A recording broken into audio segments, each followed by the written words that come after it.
अस्सलाम वालेकुम। गुज़श्ता कल बाबूसर में बाबूसर रोड पे एक इंसिडेंट पेश आया जिसमें बल्दिस्तान यूनिवर्सिटी के एक प्रोफेसर साहब जो है वो डकैती या दहशतगर्दी के वाक़े में शहीद हो गए। नाज़रीन, ये वाक़या तब पेश आया जब ये गाड़ी शायद इस्लामाबाद की तरफ आ रही थी, तो रास्ते में कुछ लोगों ने जो है वो रोड ब्लॉक किया हुआ था। उस दौरान जो ड्राइवर ने गाड़ी की रिवर्स करके पीछे लाने की कोशिश की और फायर से जो है वो प्रोफेसर साहब जो शहीद हो गए। मैं बाबूसर के मुकामी और बाबूसर के बाशिंदे होने के नाते और उन तमाम इलाके की तरफ से मैं उसके फैमिली से भी माफ़ी मांगता हूँ और तमाम लोगों से जो ये समझते हैं कि मुकामी लोग जो हैं इसमें कहीं ना कहीं उनका रोल है। हम अपनी जो लोकल कम्युनिटी की तरफ से आपसे माफ़ी मांगते हैं। नाजरीन, मैं इस केस के हवाले से डिटेल डिस्कशन आपके साथ मैंने आज करना है। अगर आपको थोड़ा सा वक्त निकाल के पूरा सुन ले ताकि इस मसले को आपको क्लियर हो। बाबूसर रोड पे जो है, जब से ये रोड कॉर्पोरेटेड हुआ है या इस रोड को ठीक किया गया, का रोड बनाया है, तब से पहले तो रोड एक्सीडेंट होते थे। उसके बाद गुज़श्ता 2 सालों से ये एक नया सिलसिला शुरू हुआ, चोरियां और डकैतों के साथ लोगों के ऊपर हमले की कोशिश की जा रही है। अब अबसर रोड पे ये इंसिडेंट को लेकर बहुत सारे लोग पूरे उस कम्युनिटी के ऊपर अंगुलियां उठा रहे हैं या उनके ऊपर सवालात पैदा कर रहे हैं कि यहाँ के लोग जो हैं वो इस टाइप के हैं कि ये लोग चोरियां और डकैतियाँ करते हैं। मैं आपको बताता चलूँ, बाबूसर रोड आप अगर गूगल भी कर लें तो आपको पता लगेगा ये 16वीं सदी के बाद ये रोड चल रहा है। जिस वक्त KKH का नाम भी नहीं था तब से ये रोड, मुगलों के दौर से ये रोड बना हुआ है। इस रोड से गिलगित बल्तिस्तान की इस तरफ की जो कम्युनिटी या ब्रिटिश से लेकर जितने भी सरकारें जो थी वो इसी रोड से, मानसरा यहाँ से इनका जितना भी रब्ता था वो इसी रोड के थ्रू ही होता था। क्या आपने गुज़श्ता 2 सालों से पहले इस रूट पे कभी कोई इंसिडेंट आपने सुना है? कभी कोई ऐसा वाक़या हो, किसी ने चोरी की हो, कोई डकैती हो? मेरे कोई हम बचपन से 90s से जब हम देखते हैं यहाँ से अंग्रेज़ आते थे साइकिलों पे, वो लोग साइकिलों पे होते हुए जाते थे, वेल्स जीपें। उस वक़्त तो यहाँ पर पुलिस और सिक्योरिटी इदारे भी नहीं होते थे, लेकिन कभी कोई इंसिडेंट पेश नहीं आया। लोग फाइनेंशियली तौर पर ज़्यादा मसाइल का शिकार होते थे, लेकिन कभी भी मसला फाइनेंशियली तौर पर उन लोगों ने कभी यहाँ पर कोई इस किस्म की कार्रवाई नहीं हुई।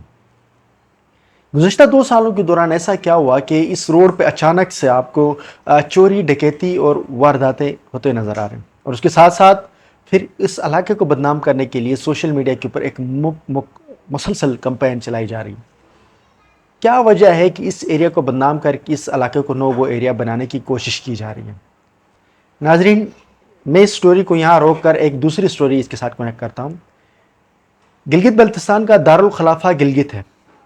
गिलगित शहर जो है वो, आप अगर गिलगित जाते हो तो जहाँ पर ये NS कोट की जो मिनोर का इलाका है, वहाँ से गिलगित शहर शुरू होता है और ये कोई 10 किलोमीटर का एरिया है, छोटा सा इलाका है।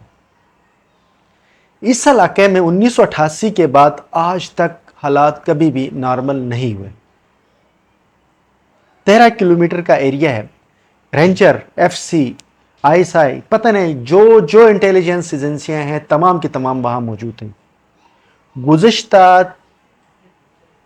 30-32 सालों में उस एरिया के जो मसले हैं वो क्लियर नहीं हो गए। 1988 से पहले क्या उन इलाकों में लोग नहीं रहते थे? क्या वहां पर कभी ऐसे मसले हुए कि नो गो एरियाज बनाए गए कि ये सुन्नियों का, ये शियों का इलाका है? नहीं। तो कौन लोग इन्वॉल्व थे जिन्होंने ये सारी कार्रवाइयाँ करवाई और उस पूरे इलाके को, उस गिलगित के इस छोटे से एरिया को आज तक ये मुमकिन नहीं रहा कि सिक्योरिटी जो है वहाँ पर अमन अमान आ जाए। छोटा सा मसला होता है, लोग डर के भाग जाते हैं। फिर कवायद की बुनियाद के ऊपर उस इलाके को तकसीम किया गया। उस 10 किलोमीटर के एरिया को आज तक सिक्योरिटी क्लियरेंस नहीं मिली, जहाँ पर हज़ारों की तादाद में फोर्सेस मौजूद हैं। तो फिर कौन इसकी रिस्पॉन्सिबल है? ये मेरा आपसे सवाल है। दूसरी तरफ अगर आप बाबूसर की बात कर लें तो नाजरीन, बाबूसर के लोग कोई इतने बड़े डकैत किस्म के नहीं, इंतहाई पढ़े लिखे और सुलझे हुए लोग हैं। आप अगर बाबूसर के मुकामी लोगों के साथ बैठोगे तो आपको अंदाज़ा होगा कि बाबूसर के लोग यहाँ सदियों से रहने वाले लोग हैं। इन्होंने कभी कोई इस किस्म की कार्रवाई नहीं की। गुज़श्ता 2 सालों के दौरान कौन लोग हैं जो गिलगित में अमन अमान के हालात ठीक करवाने नहीं दे रहे हैं? वही लोग जो हैं यहाँ पर भी इन्वॉल्व हैं, जो اس ایریا کو بھی تباہ برباد کریں۔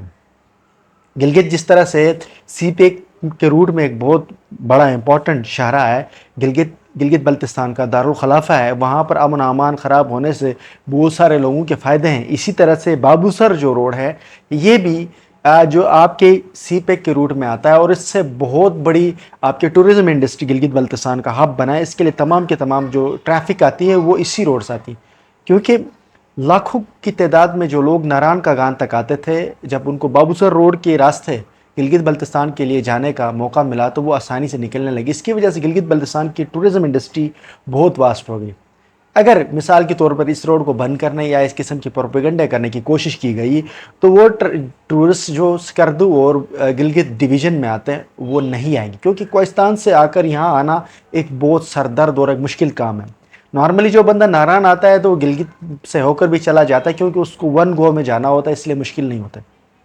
اس وقت میں کسی علاقے کے اوپر بلیم کرنے یا کسی کو پرسنلی میں بلیم نہیں کر رہا، میں یہ صرف سمجھانے کی کوشش کر رہا ہوں کہ جو 10 کلومیٹر ایریا گلگت کا گزشتہ 30 سالوں میں نوگو ایریا سے کلیئر نہیں ہو سکا، وہی ایلیمنٹس جو ہیں، وہی عناصر بابو سر کے علاقے کو بدنام کر رہے ہیں اور بابو سر کو بھی گلگت سٹی کی طرح نوگو ایریا بنا رہے ہیں۔ جس طرح گلگت سٹی میں حالات تباہی برباد کروائے گئے تھے ایک عرصہ پہلے تک، پھر گزشتہ کچھ حکومتوں نے کچھ بہتری پیدا کی، لیکن ابھی بھی گلگت فرقہ واریت کی بنیادوں کے اوپر اسپتالیں تقسیم ہیں۔ سنیو کے الگ اسپتال ہے، شیو کے الگ اسپتال ہے، ہمارے ہاں ہر فرقے کے اپنے اپنے گروپس ہیں، روڈ بیچ میں سے اس ایریا سے اس طرف جا رہے ہیں، وہ لوگ کمیونٹی رہتی ہے۔ یہ تمام لوگ جو اس تقسیم کے جو ذمہ دار ہیں وہی لوگ بابو سر کی اس تقسیم کے بھی رسپانسبل ہیں۔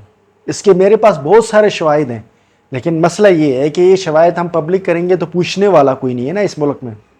اس ملک کے سپریم کورٹ سے لے کر نیچے تک تمام کے تمام ادارے تو بولنے کے قابل نہیں ہیں، سنوائی لینے والا کوئی نہیں۔ اگر کوئی کسی کو کہیں مس ہیپ ہو جائے تو کوئی پوچھنے والا نہیں ہے۔ ایسے میں گلگت بلتستان جیسے جو انڈر پریویلیج ایریا، ایک ڈسپیوٹڈ ٹریٹری جہاں کے شہری دوسرے درجے کے سٹیزن ہیں، وہاں کے لوگوں کو بولنا بہت مشکلات ہے۔ بابو سر اور دیامر کی لوگ ان تمام صورتحال سے بخوفی آگاہ ہیں، وہ تمام معاملات کو جانتے ہیں، لیکن وہ سب باتیں اس لیے کھل کر نہیں کرتے ہیں کیونکہ ان کو اپنی لائف اور فیملی کے مسائل ہیں۔ بہرحال یہ چیزیں گلگت بلتستان کی حکومت اور گلگت بلتستان کے پڑھے لکھے ان طبقے کے لیے میں بتا رہا ہوں جو یہی سمجھتے ہیں کہ ہم سارے مجرم ٹھہرے ہیں۔ ایسا نہیں ہے۔ آپ لوگوں کو سمجھنا چاہیے کہ جو لوگ گلگت بلتستان کے حالات کے امن و امان کی خواہش نہیں رکھتے، جو گلگت بلتستان کے امن و امان کو تباہ کرنا چاہتے ہیں، وہی لوگ انوالو ہیں بابو سر میں بھی۔ مقامی سطح پہ بھی ہمیں معلوم ہے کس قسم کی ایکٹیویٹیز کون کرواتے ہیں، تو اس لیے خدا رہا گلگت بلتستان اور ہمارے جو علاقہ ہے یہ پرامن علاقہ جو صدیوں سے یہاں پر چلتا آ رہا ہے، جدھر بڑے اچھے اور ایک معزز لوگ رہتے ہیں، کبھی کسی قسم کی کوئی غلط ایکٹیویٹی نہیں کی، اس قسم کے کارروائیوں اور قسم کی ایکٹیویٹیز میں انوالو کر کے ان کے لیے مزید مشکلات کا سامنا، مزید مشکلات پیدا نہ کر لیں۔ امید ہے کہ گلگت بلتستان کے احباب جو ہیں وہ اس مسئلے کو سمجھنے کی کوشش کریں گے۔ نیکسٹ ولاگ تک کے لیے مجھے اجازت دیجیے، اللہ حافظ۔